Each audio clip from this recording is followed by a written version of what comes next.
Welcome back to the mini adventures of Mom and Evie. We had a very lazy day. I'm still trying to get over what I had, still have. And unfortunately, I have it while we're having our fancy dinner. So Lima is known for its world-class restaurants, and we ended up booking a reservation at the one at, let me say it correctly, Huaca, Pucllana. And it is at the site of a pre-Incan ruin here in Miraflores that's still an active archaeological site too. It is a very fancy restaurant, and neither Evie nor I know how to behave in this type of space. So yeah, I'm sure it'll be a delightful experience. At least I'm not bending over. It would have been a more delightful experience if I could have eaten everything that I wanted to eat, but c'est la vie. Evie got a hamburger, and it actually looks like a pretty delicious bun. But she's sad because there's no ketchup or mustard. There's just mayonnaise and ají sauce. And I got ají de gallina again. That's what Evie had on the very first day we were here, but I figured I'd give it a try at the super fancy place. And it came with rice that has choclo in it. So we'll see how this is. We'll see. Go ahead. Bomb.com. The bun is bomb.com. The bun tastes like that, you know, that dessert that I really, really liked? The dessert that you really liked? At the dinner place. I have no idea what you're talking about. The first day of the tour. You can stop. When we had lunch, the things that they made in front of us, the little donuts. Yes, That's the bun. That's what the bun tastes like. It tastes like picarones. It looks like the buns at Fat Daddy's restaurant when we were kids. It looks like a giant fluffy homemade bun, but it's good. Yeah. Was it good? So my ají de gallina is better than the first one we had. It is extremely creamy and mild in spice. I can't really pick out a specific flavor, but this one has little bits of pecan and shredded cheese on it, which gives it almost like a, when you make like butternut squash ravioli or like sweet potato ravioli or something, it's got kind of that fall flavor profile. It's very good. Yeah, it tastes like fall. You know, like autumn? Yeah, okay. It also has the little eggs in it. These look like quail eggs, actually. They're so tiny. They've got to be quail eggs. And it's got a potato in the middle of it too, and then there's the rice. But it's delicious. I just hope my stomach handles it. And we're gonna have something cool for dessert. All right, so we are trying lucuma ice cream. Lucuma is a traditional fruit of Peru. Sorry, yummy. It is often called el oro de los Inca, the gold of the Andes. The fruit itself looks like kind of like an avocado, but obviously it doesn't taste like an avocado. And it's not traditionally eaten raw. Most of the time it's eaten in an ice cream or in desserts or something like that. So what do you think it tastes like, E? Banana. It tastes like banana? I don't like it. So Evie says it tastes like banana. I'm not getting banana. Maybe a tiny bit of banana? Like almost just like banana flavoring, not like regular banana, not like a real banana. It almost is like a fake banana flavor. Which I hate. But it also has kind of a maybe like a sweet potatoey taste. It's better with the chocolate. You like it with the chocolate? Yeah. Well, so the Starbucks here has Starbucks has the Frappuccino that's this and chocolate. Ew. So apparently you do eat it with chocolate sometimes. Huh? I want to. Oh, you want Starbucks again? All right, well. This was actually the last thing on my list to try was lucuma while we were in Peru. So I think we've done a pretty good job of hitting all of the foods and fruits and things that I was looking forward to. So we might see if the ruins are open for walking around. They're supposed to be closed, but we keep seeing people in there. So we'll see. Maybe you need like a reservation. Yeah, maybe. I don't know. But if not, Yeah, this might be the end of today's adventure. Yeah. Or we'll have another video clip in a second.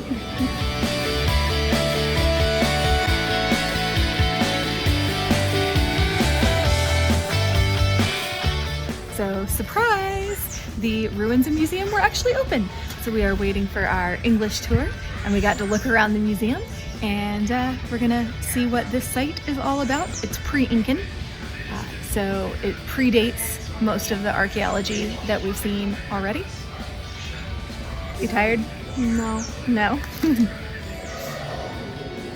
So the Lima Society, obviously unlike the Andean Society, Inca and Maya, they were on the beach. So their primary deities were the shark. So you see on most of these depictions of sharks, and over there you have seals.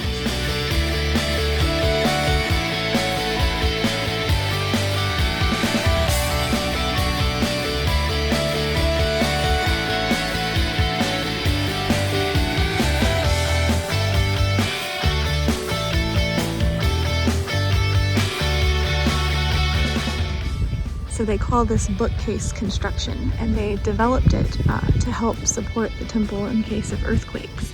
You've got the mud bricks vertical with no mortar in between, only on each layer, which gives them more flexibility in the case of tremors. And then you also, as you can see over here, as the trapezoidal shape, thick walls, right, you have some variation in the orientation of the bricks, which means they don't fall like dominoes either. There's some variety and it supports itself in the case of earthquakes. So the people here, even pre-Inca, very smart. That area over there is used for sacrifices. They found 8 women, ages 12 to 22. And why were they sacrificing women? Because they're fertility. For fertility rituals. This was a desert at that point, and so they believed that sacrificing women, who were a symbol of fertility, would bring more fertility to the land. So we are on this tour with 2 very professional Instagrammers back there. And Evie is now embarrassed to take her own Insta photos because the two professional folks are over there.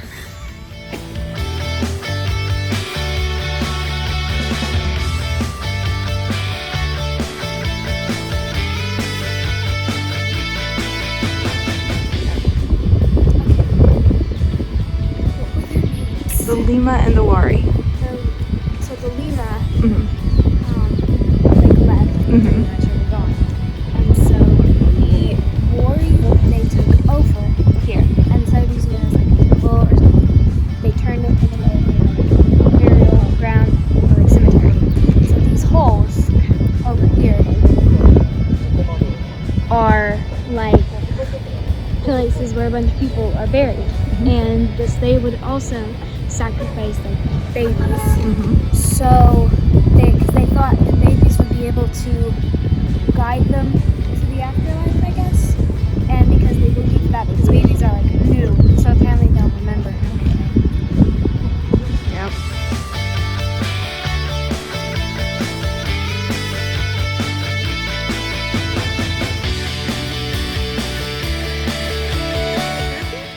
Show your face. Show us your face. Oh, hi. Hello. Oh, hello. Oh, hello. You're very, very cute. So they have a garden where they're growing all the like native produce, and that was lucuma, like we had in our ice cream. It is winter time here, so some things are only kind of just starting over again. But we also saw a coca plant back there too, and a very cool cactus. Like everywhere else, we found a street dog. This one's a hairless boy. Hi. Oh, hello. Yes. How are you? Oh, yes, you just need some love. You need some love. Good morning. On our last day in Peru, we leave at 10:55 p.m. tonight to fly back to the States. So we are starting our day in Parque Kennedy with the kitty cats. Got a little Starbucks. I got the single origin Peru that they have. It's called Mujeres de Junín, Junín is an area in Peru where they grow coffee, and apparently this particular coffee is harvested and roasted. It's an all-women's co-op, and it is supposed to have notes of sweet meringue and chocolate. It is a very good coffee.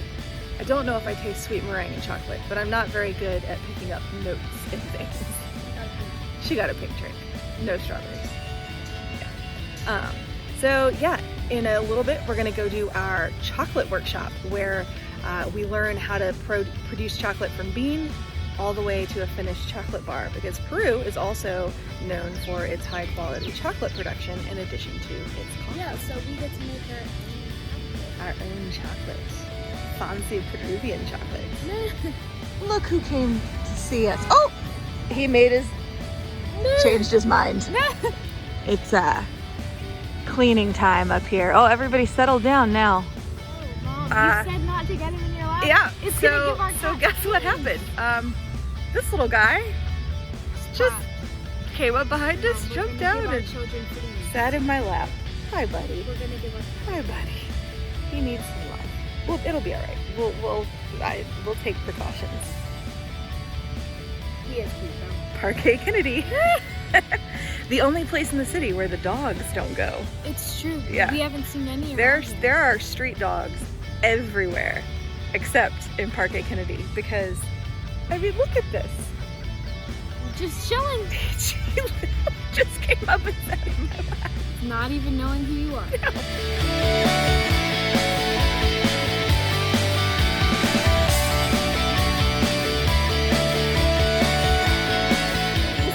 Something that covered them, which is a white Wanna smell it? called concealer. That's kind of like sweet and sour. What does it smell like? Do you want to try it? We're gonna try the fruit.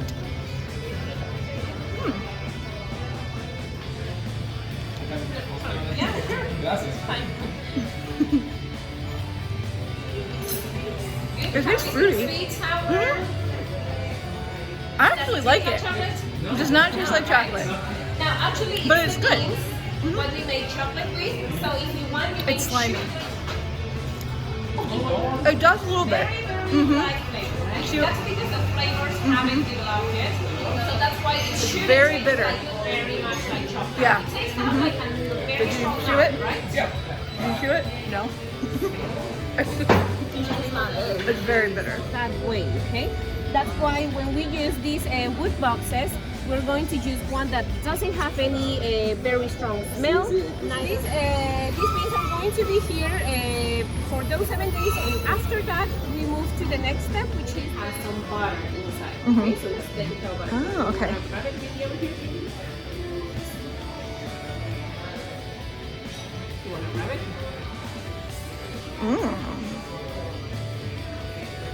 It does feel greasy. It smells like chocolate when you mix it. Because of the cocoa butter for beauty purposes. Yeah. Yes, right? So, for example, you can use it maybe if you have dry lips, it can help you to hydrate, or maybe if you have a scar or stretch marks, it can help you to make it, which means 60% paste, 10% butter. That makes the cinnamon, okay? And then the other 30 is sugar. And then we have Sure. Things are probably off a little bit. Yeah. You know. yeah, you know, we have a lot of good cacao here in Peru, but most people take.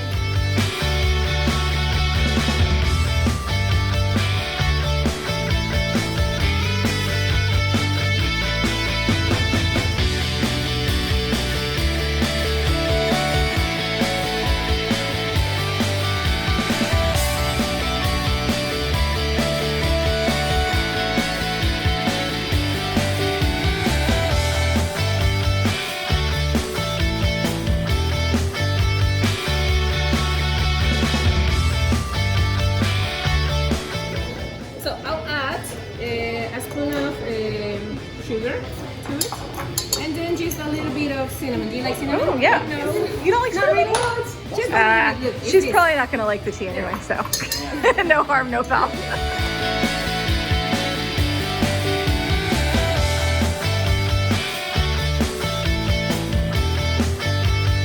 What was your cacao like, Evie? If you want, you can You said it's like cake batter? If you want, you can come Yeah, back it here. feels like cake batter. I'm not eating it. It feels like No. You're not gonna try the tea again? I tried it. It's Yeah. disgusting. So it's the tea I'm not made a tea fan. from the shelf. I'm not a tea fan either, so I'm probably also gonna hate it. Dang, Mom, you're taking a big sip. Well, it's kind of weird because it almost does taste like chocolate. It has a very subtle Yeah. chocolatey flavor. It doesn't smell good, but it doesn't taste that much. Yeah. That's okay. It actually smells worse than it tastes. Since we didn't blood sacrifice her, we'll make her work first. So how was the tea? Good, not so good? Salud. Air salud. All right, ready? Yeah, let's try it. Is it sweet, spicy, too strong? Yeah, but it goes kind of like at the end, right? Yeah, it's Yeah. not super spicy, but it is. Yeah, exactly. It needed the blood sacrifice to make it good. It's not like hot chocolate. No, it's not sweet at all. Not sweet at all. Because they didn't use to put the There was no sugar. Minutes Yeah. on it, just a couple of times. And there's no milk in it, right? Which more like hot chocolate, like we're used to, has milk in it. So yeah, you do. It has powdered milk in it. Then we have the next one. And last one. So this was the Aztec hot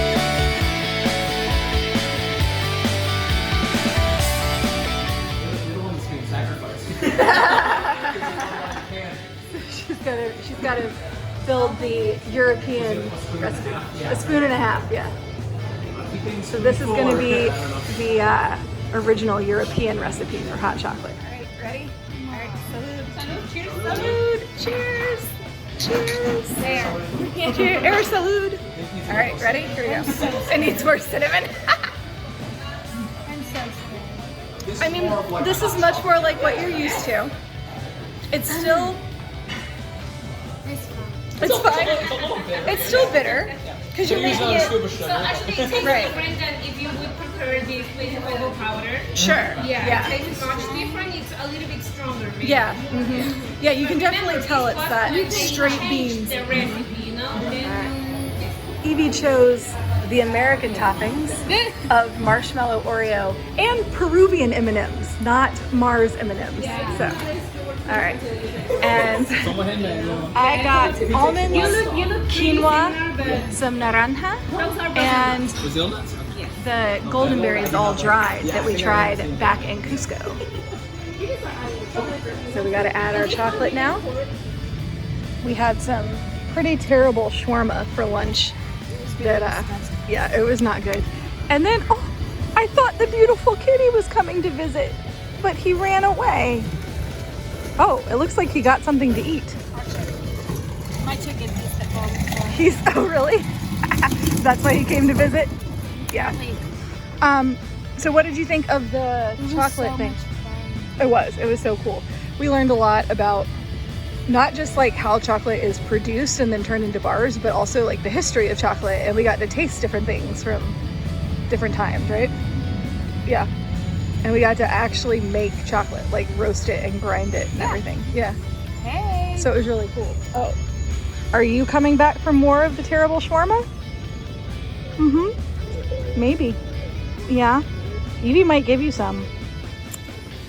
Well, like an idiot, I left the keys on the counter, so now we are locked out of the Airbnb, and we can barely get Wi-Fi. So we are huddled next to the door, trying to keep enough Wi-Fi to WhatsApp back and forth with our host, who is being very unhelpful.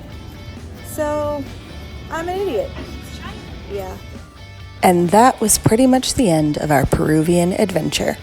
We eventually got back in the room, did a little napping, got to the airport, and got on our flights home.